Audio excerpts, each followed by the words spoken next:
بسم اللہ الرحمن الرحیم۔ السلام علیکم ناظرین، نبی کریم صلی اللہ علیہ وسلم کی تاریخ پیدائش میں اختلاف ہے، مگر مشہور قول یہی ہے کہ واقعہ اصحاب فیل سے 55 دن کے بعد 12 ربیع الاول بمطابق 20 اپریل 571 عیسوی ولادت باسعادت کی تاریخ ہے۔ اہل مکہ کا بھی اسی پر عمل درآمد ہے کہ وہ لوگ 12ویں ربیع الاول ہی کو کاشانۂ نبوت کی زیارت کے لیے جاتے ہیں اور وہاں میلاد شریف کی محفلیں منعقد کرتے ہیں۔ جس مقدس مقام میں نبی کریم صلی اللہ علیہ وسلم کی ولادت ہوئی، تاریخ اسلام میں اس مقام کا نام مولد النبی صلی اللہ علیہ وسلم ہے۔ یہ بہت ہی متبرک مقام ہے۔ سلاطین اسلام نے اس مبارک یادگار پر بہت ہی شاندار عمارت بنا دی تھی، جہاں اہل حرمین شریفین اور تمام دنیا سے آنے والے مسلمان دن رات محفل میلاد شریف منعقد کرتے اور سلام پڑھتے رہتے ہیں۔ چنانچہ حضرت شاہ ولی اللہ محدث دہلوی رحمۃ اللہ علیہ نے اپنی کتاب فیوض الحرمین میں تحریر فرمایا ہے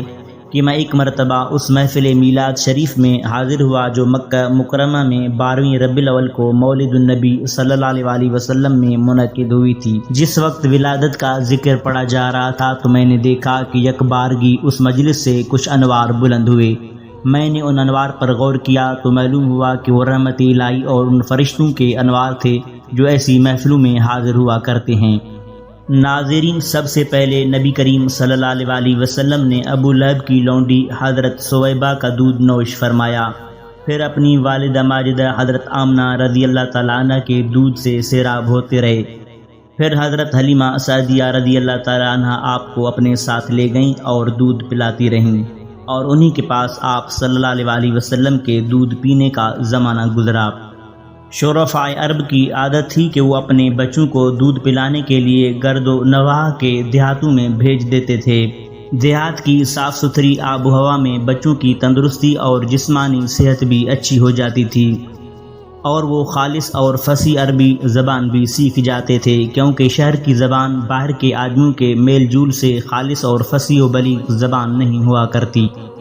ناظرین، اب نبی کریم صلی اللہ علیہ وسلم کے بچپن کے عجیب و غریب واقعات ملاحظہ فرمائیے۔ ایک دن نبی کریم صلی اللہ علیہ وسلم چراگاہ میں تھے کہ ایک دم حضرت حلیمہ رضی اللہ تعالیٰ عنہ کے فرزند زمرہ دوڑتے اور ہانپتے کانپتے ہوئے اپنے گھر پر آئے اور اپنی ماں حضرت بی بی حلیمہ رضی اللہ تعالیٰ عنہ سے کہا کہ اماں جان بڑا غضب ہو گیا۔ نبی کریم صلی اللہ علیہ وسلم کو 3 آدمیوں نے جو بہت ہی سفید لباس پہنے ہوئے تھے لٹا کر ان کا شکم پھاڑ ڈالا ہے، اور میں اسی حال میں ان کو چھوڑ کر بھاگا ہوا آیا ہوں۔ یہ سن کر حضرت حلیمہ رضی اللہ تعالیٰ عنہ اور ان کے شوہر دونوں بدحواس ہو کر گھبرائے ہوئے دوڑ کر جنگل میں پہنچے تو یہ دیکھا کہ آپ صلی اللہ علیہ وسلم بیٹھے ہوئے ہیں، مگر خوف و ہراس سے چہرہ زرد اور اداس ہے۔ حضرت حلیمہ رضی اللہ تعالیٰ عنہ کے شوہر نے انتہائی مشفقانہ لہجے میں پیار سے پوچھا کہ بیٹا کیا بات ہے؟ آپ صلی اللہ علیہ وسلم نے فرمایا کہ 3 شخص جن کے کپڑے بہت ہی سفید اور صاف ستھرے تھے میرے پاس آئے اور مجھ کو لٹا کر میرا شکم چاک کر کے اس میں سے کوئی چیز نکال کر باہر پھینک دی، اور پھر کوئی چیز میرے شکم میں ڈال کر شگاف کو سی دیا، لیکن مجھے ذرا برابر بھی کوئی تکلیف نہیں ہوئی۔ یہ واقعہ سن کر حضرت حلیمہ رضی اللہ تعالیٰ عنہ اور ان کے شوہر دونوں بے حد گھبرائے، اور شوہر نے کہا کہ حلیمہ، مجھے ڈر ہے کہ ان کے اوپر شاید کچھ آسیب کا اثر ہے، لہٰذا بہت جلد تم ان کو ان کے گھر والوں کے پاس چھوڑ آؤ۔ اس کے بعد حضرت حلیمہ رضی اللہ تعالیٰ عنہ آپ کو لے کر مکہ مکرمہ آئی، کیونکہ انہیں اس واقعے سے یہ خوف پیدا ہو گیا تھا کہ شاید اب ہم کما حق ان کی حفاظت نہ کر سکیں گے۔ حضرت حلیمہ رضی اللہ تعالیٰ عنہ نے جب مکہ مکرمہ پہنچ کر آپ صلی اللہ علیہ وسلم کی والدہ ماجدہ رضی اللہ تعالیٰ عنہ کے سپرد کیا تو انہوں نے دریافت فرمایا کہ حلیمہ، تم تو بڑی خواہش اور چاہ کے ساتھ میرے بچے کو اپنے گھر لے گئی تھی، پھر اس قدر جلد واپس لے آنے کی کیا وجہ ہے؟ جب حضرت حلیمہ رضی اللہ تعالیٰ عنہ نے شکم چاک کرنے کا واقعہ بیان کیا اور آسیب کا شبہ ظاہر کیا تو حضرت بی بی آمنہ رضی اللہ تعالیٰ عنہ نے فرمایا کہ ہرگز نہیں، خدا کی قسم میرے نور نظر پر ہرگز کبھی بھی کسی جن یا شیطان کا عمل دخل نہیں ہو سکتا۔ میرے بیٹے کی بڑی شان ہے۔ پھر ایام حمل اور وقت ولادت کے حیرت انگیز واقعات سنا کر حضرت حلیمہ رضی اللہ تعالیٰ عنہ کو مطمئن کر دیا۔ اور حضرت حلیمہ رضی اللہ تعالی عنہ آپ صلی اللہ علیہ وسلم کو آپ کی والدہ ماجدہ کے سپرد کر کے اپنے گاؤں میں واپس چلی آئیں، اور آپ صلی اللہ علیہ وسلم اپنی والدہ ماجدہ کی آغوش تربیت میں پرورش پانے لگے۔ ناظرین، حضرت مولانا شاہ عبدالعزیز محدث دہلوی رحمۃ اللہ علیہ نے سورہ علم نشرح کی تفسیر میں فرمایا ہے کہ 4 مرتبہ نبی کریم صلی اللہ علیہ وسلم کا مقدس سینہ چاک کیا گیا اور اس میں نور و حکمت کا خزینہ بھرا گیا۔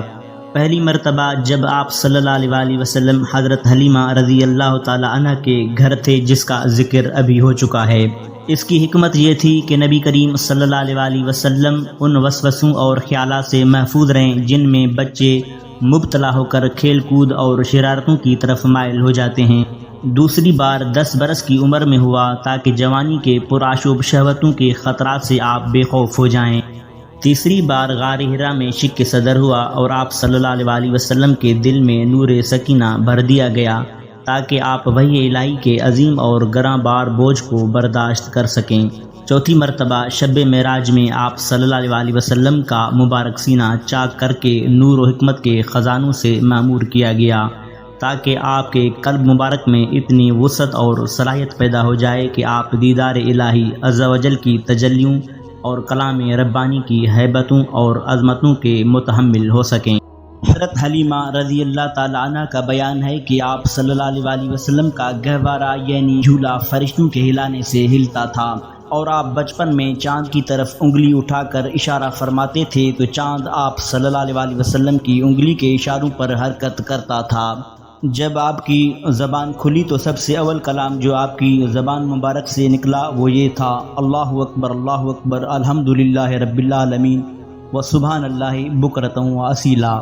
جب آپ صلی اللہ علیہ وسلم اپنے پاؤں پر چلنے کے قابل ہوئے تو باہر نکل کر بچوں کو کھیلتے ہوئے دیکھتے، مگر خود کھیل کود میں شریک نہیں ہوتے تھے۔ لڑکے آپ کو کھیلنے کے لیے بلاتے تو آپ فرماتے کہ میں کھیلنے کے لیے نہیں پیدا کیا گیا ہوں۔